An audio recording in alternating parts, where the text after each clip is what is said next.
Hey guys, Jack here. This is annoyingly the second take of this video. Got quite far through the first take before my phone crapped out and decided that it didn't have the data left to sort me out and to keep recording. Nonetheless, well, I guess that just shows that I need to upgrade my filming suite, so to speak. But I better crack on just in case it does the same thing. What I wanted to talk to you guys about today, as per the namesake of this video, is about the use of the new Primaris Outrider sprue set from the new box set that pretty much everyone seems to have got a copy of, and the use of those in 30k. Okay, now this is a bit of a sort of Marmite decision, or Marmite topic, I suppose you could say, by which I mean that people either like the idea and they can reconcile with the bikes with either moderate or heavy modifications being made to affect the aesthetics to more of a heresy sort of setting, or they just think it's a terrible idea. But I'm with the former of those groups, and you know, it speaks volumes, I suppose, to how much I like this set, considering my Legion, 14th Legion Death Guard, and my opinion or my view that they generally avoid things like fast attack. Now, that isn't to say they have none at all, obviously, and I've seen very many good examples of fast attack in 14th Legion armies, but I would never have had one ordinarily, and that goes for speeders and bits and bobs, even flyers, stuff like that as well, even the humble tarantula, because obviously that's a fast attack. However, these bikes, absolutely fell in love with them when they were previewed, and I thought that it would be an interesting modelling challenge to work on them and to get them to fit not only the aesthetic, but also the fact that they are pretty damn big, certainly compared to the original bikes, the original plastic GW bikes, and I think that these would fit the scale of my Death Guard, which are 95% made from the plastic Dark Imperium easy to fit or Death Guard range from 40k, so they are very chonk boys, so to speak. So I think that it would be a very good project. Now, though I may not have been beaten to the concept or idea potentially, the saying is no idea is original, but there's a chap called Hauke, who is another fellow hobbyist. He is known as the Forge Temple on Instagram and on Facebook. I'm not sure if he has a YouTube channel, but he has some absolutely stunning work. He's one of only a few hobbyists I feel is able to produce absolute gold with every single model that he creates. So among those, there's also obviously a very good friend of mine, James, or the Fenpirian Forge, and also a chap called Kieran from Australia, who is also known as Raptor Imperialis. Now, if you haven't mentioned you, it doesn't mean that I don't think you're not fantastic at making models.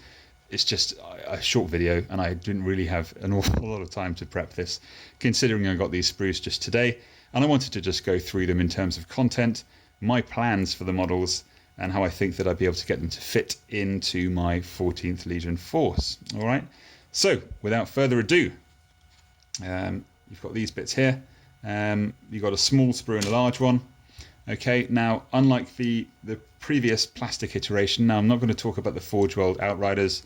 I've never really had that kit before myself, but I have made the OG plastic ones from G-Dubs, and there are a few differences. Okay, so you have fixed rear wheels, okay, and also the front wheel is cut off, okay, which is a little bit frustrating if you wanted to deal with the suspension of the bike, for example, which has been rather a large talking point. Some people think it's laughable the way that the model's been designed, but compared to an awful lot of other bits and pieces you find in 30k and 40k, or Warhammer 40k universe in general, it's not that much of a leap of, I don't know, how do you say, it doesn't suspend my belief, put it that way, as much as a lot of other things you'll find. And I think that compared to an awful lot of other Primaris Marines in the range, it's really not that big a deal. So I'll see if I can go about changing that suspension, but it'll either happen or not. I'll try my best, put it that way. But you have the small sprue, you've got all the Primaris rider bits on here, well not all of them, but you've got all these arms and stuff like that I'm just going to trash. I'm not going to use them. Well, not trash them, I never trash bits. In fact, it makes me very restless at night to think about all the hobbyists out there that just discard sprues with bits on them. Known as a bit of a bits hoarder here, but there we go. But I'll find a way to use them, either by sending them off to somewhere else, someone else, or something along those lines. But I'm just interested in the main body of the bike, wheels, hubcaps on the sprue, and of course the handlebars. None of the helmets or anything like that. And then you've got the larger sprue here. Obviously got far more bits on.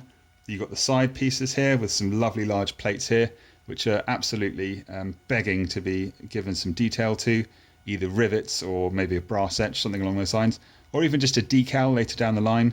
But either way, lovely large clean lines, which would be an absolute beauty to weather. And then you've got obviously the other wheels and bits like that.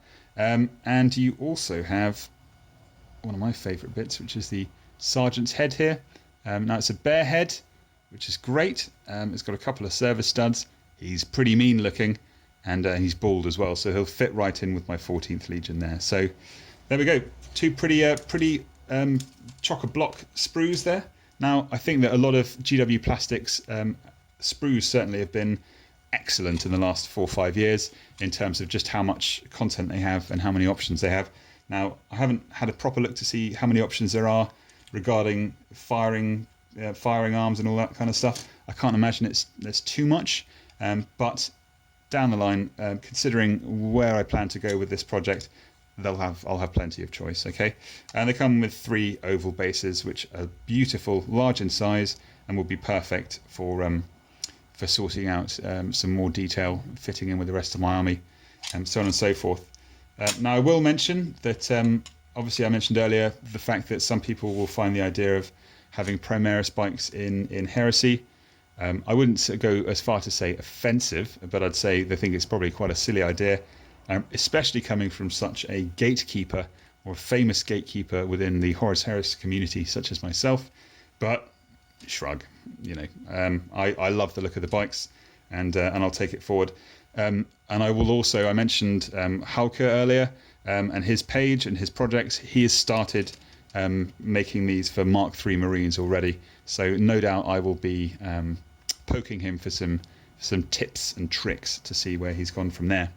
Now obviously I won't be using Primaris Marines, but as you can imagine from my my army so far, I have a huge amount of the easy to build and I guess the boxed Plague Marines are also pretty easy to build as well, but plenty of awesome oversized armor.